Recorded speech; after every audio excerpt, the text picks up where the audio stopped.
Hi everyone, it's Erin with Ariengabriella. How are you doing today? It is the evening time, maybe like 9 o'clock at night or something like that. And I just bought a cheap $25 ring light on Black Friday sale.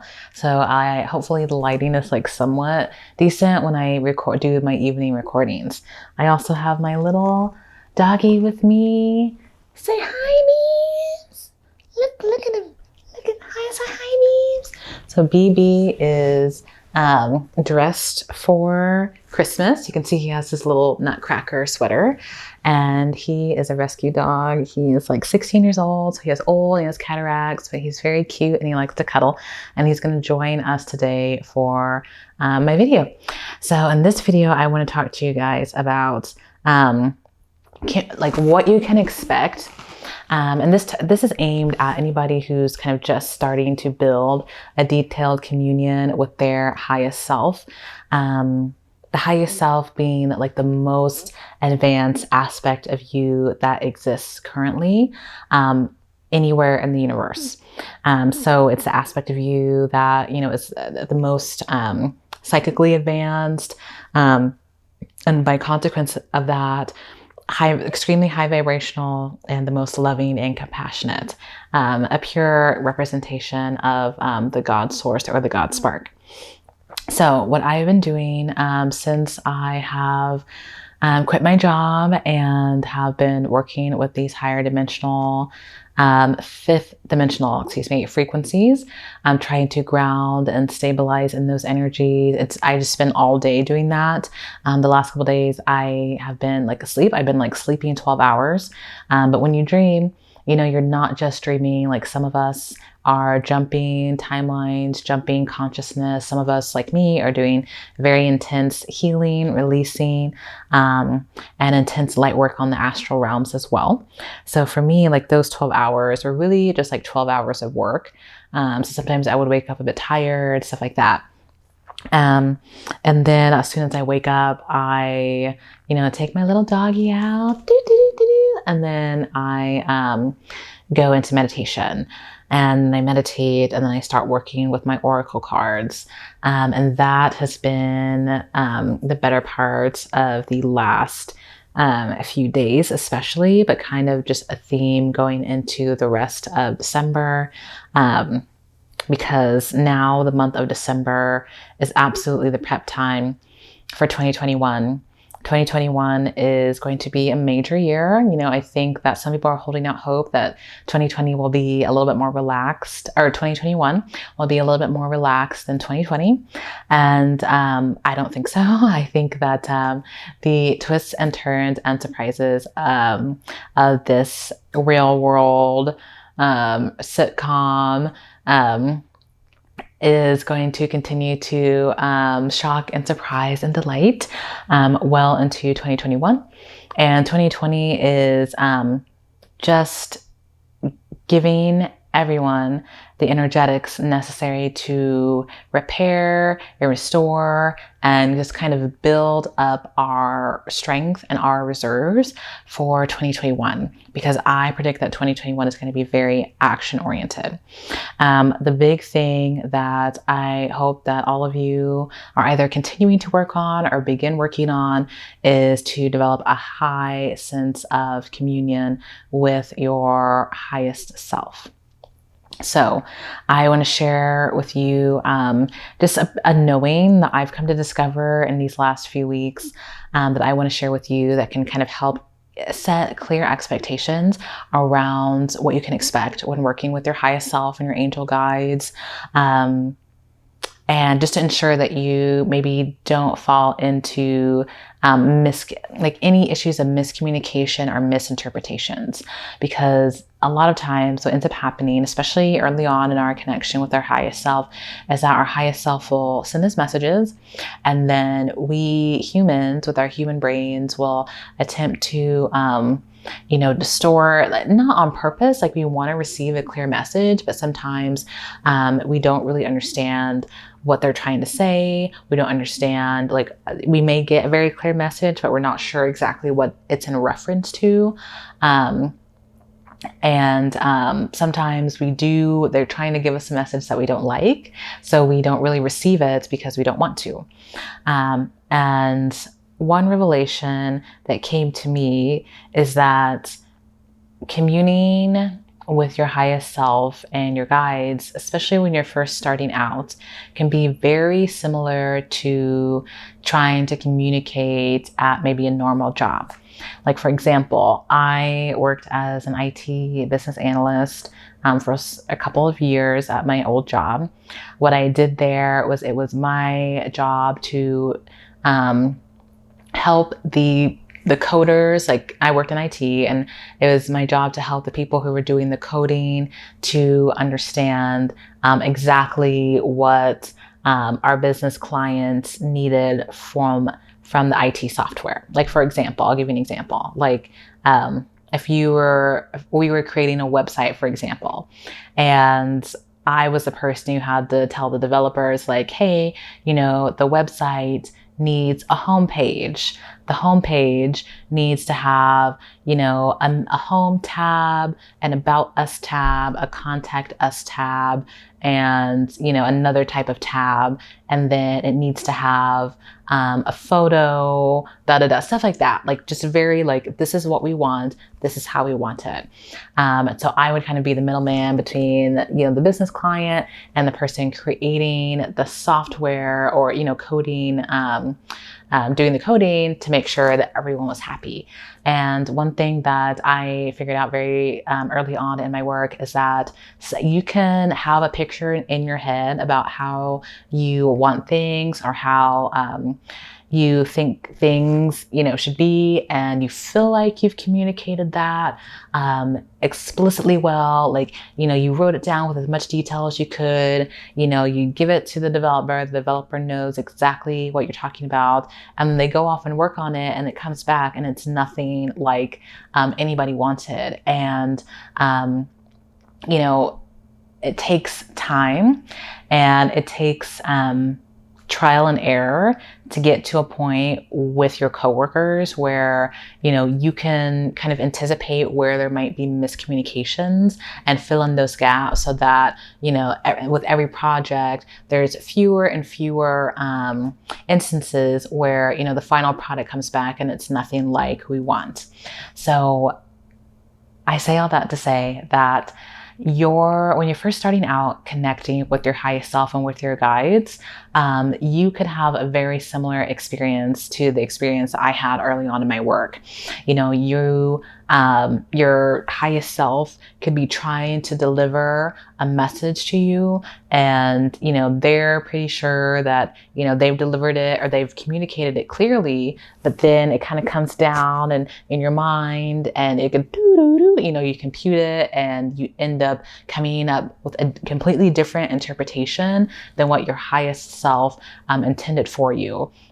And if you act on those misinterpretations, you could kind of end up like in kind of a tough spot, or maybe doing things or making decisions hastily that doesn't work out for your highest and greatest good. It's happened to me in the past, like very recent past. I'm sure it's happened to others as well. So with that, I want you to understand that communicating with your highest self is absolutely a process. Okay. Early on, you probably aren't going to, completely hear everything correctly. You may not be interpreting everything that they have for you correctly. And just understand that your highest self, even though it is the most psychically advanced version of you, there's no such thing as a mistake. So I think it's trying to say that they make mistakes too is maybe not the correct way to put it, but just know that, there's so many variables at play between when they're trying to communicate down and when you're receiving and processing, that their information and their messages can easily kind of get slightly distorted. And some level of distortion is to be expected because we are humans, and yeah, I mean, it's like when our highest self communicates with us, they're not even really speaking English, I mean, it's hard enough communicating with someone who speaks the same language as you from the same country.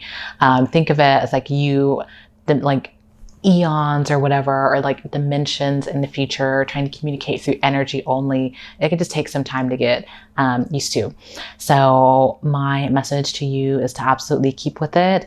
Understand that it is a process. Understand that the more that you talk to your higher self and the more that you communicate with your highest self, the more clear that channel would become.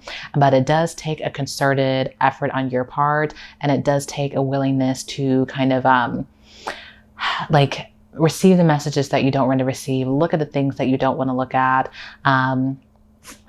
Yeah. So what I want to do now is I want to give you a couple of tips for things that I have learned very recently that have helped me establish a clearer, firmer communication with my highest self, so that you can also use it and work with it as well. So let me go ahead and pause the camera and pull up a couple of tools that can help you and go from there. Thank you so much. Alrighty, we're back. Yay! Okay. I'm gonna do a little intro into the tools. A couple I'm going to do, show you one tool, and then I'm going to go ahead and show you I guess a short, very short meditation practice that I've learned that I can share with you guys to help you. So the first tool that some of you probably already know about that is really great for connecting with your highest self is oracle cards. I personally prefer oracle cards to tarot cards because there's just a little bit more flexibility in the messages, and it's a lot easier for people to just kind of instinctively pick the deck that works best for them. I have several decks. Each deck is a little bit different. So and I just kind of go off my intuition. Like if I just feel like my highest self wants a message to come through via this deck, then I'll use that deck. I do use tarot cards as well. They also work.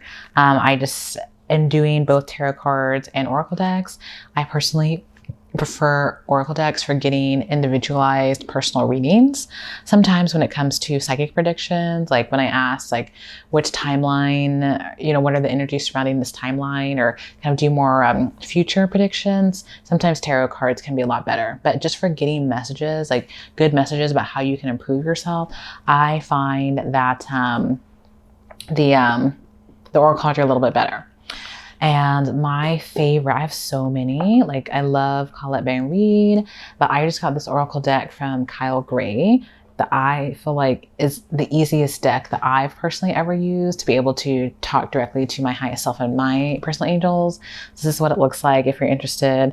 But really whatever deck resonates with you, if you are browsing online and you see a deck and you're like, wow, that looks really cool, I would want that one, then that would mean that deck's for you. So you don't really need this one per se, but it's not speaking to you. But if it is, it's definitely a really good one. I can attest to that.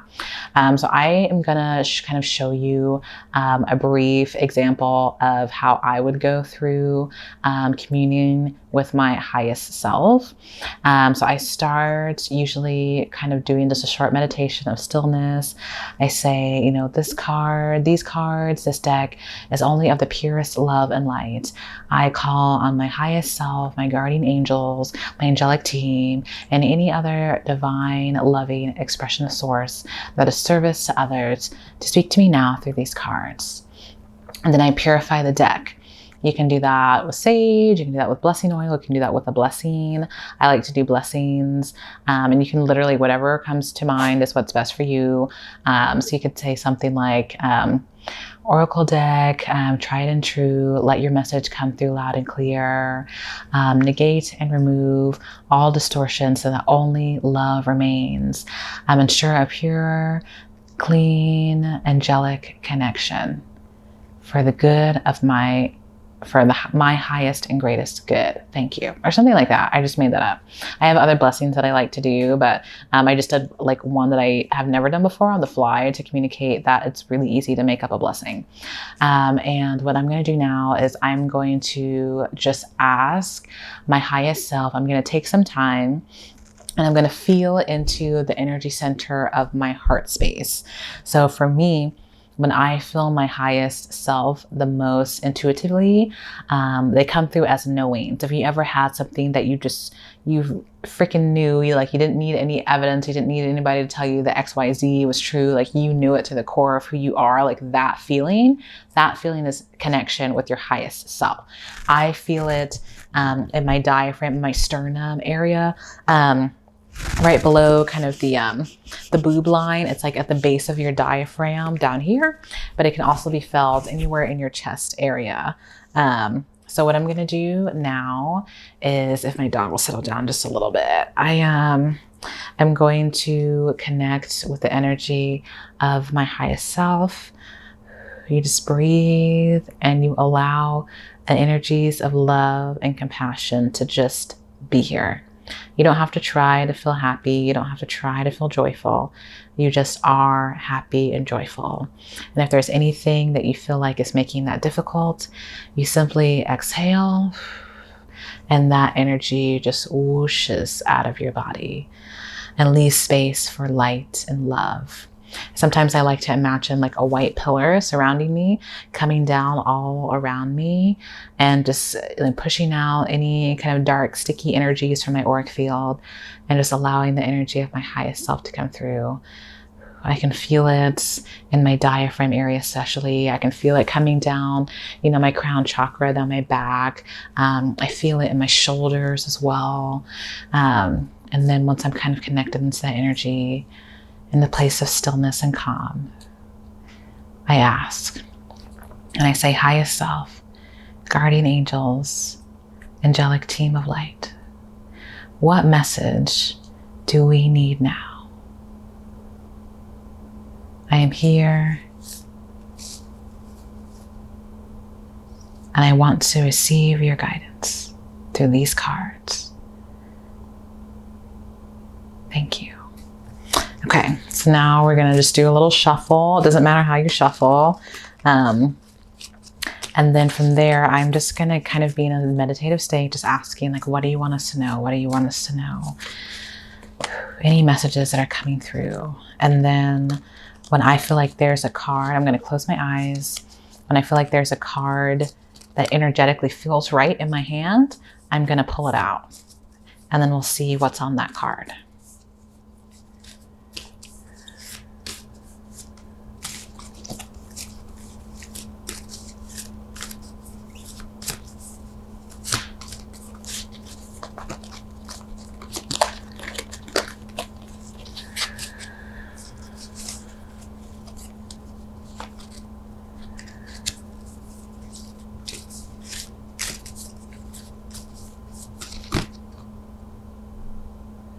Okay, so this card that I've pulled here, I felt it in my third eye and I felt it in my heart space. So it was resonating with both of those energy centers. So usually if it's resonating with either my third eye or my heart, it's a good card that was meant for me in this moment. So let's look at it and figure out okay. It says, yes, hunty, yes. Okay. Oops. You okay, Beebs? Let me put you down. Okay, it says yes, yes, yes, yes. So what I like to do, the Oracle decks do have their own interpretations of the cards, so we can look at that together, see what it says. But what I like to do first before I do any kind of looking into the deck is I like to take a look at this card. And I like to put it up to my heart or my third eye and just do my best to kind of feel into it. So what I'm going to do is I'm going to hold this card up and give you a second to just interpret for yourself what you think it could mean. And now what I'm going to do is I'm going to hold that card up to my third eye. I'm going to feel the energies coming from it. Going to connect into my highest self, that energy center in my diaphragm. I feel like my angelic team wants us to know that we are powerful and that we are strong. A lot of us wish for things to be different, I can tell there's a lot of turmoil out there. There's a lot of people who are maybe unhappy with a certain area of their life or unhappy with all of their life. And this card, this yes card, is telling you that you have everything that you need to create the life that you want. Your highest self, your angelic team is here and is ready to assist you. They want you to ask them to bless you with all of the gifts of the universe. And when you ask, they will say yes, yes, yes. So that is what I got from this card. Cool. And I'll take a quick look at the book too, because this is a newer deck. I don't know what this is, but let's read the thingy too and see if there's maybe anything popping out at me that maybe you might need to hear.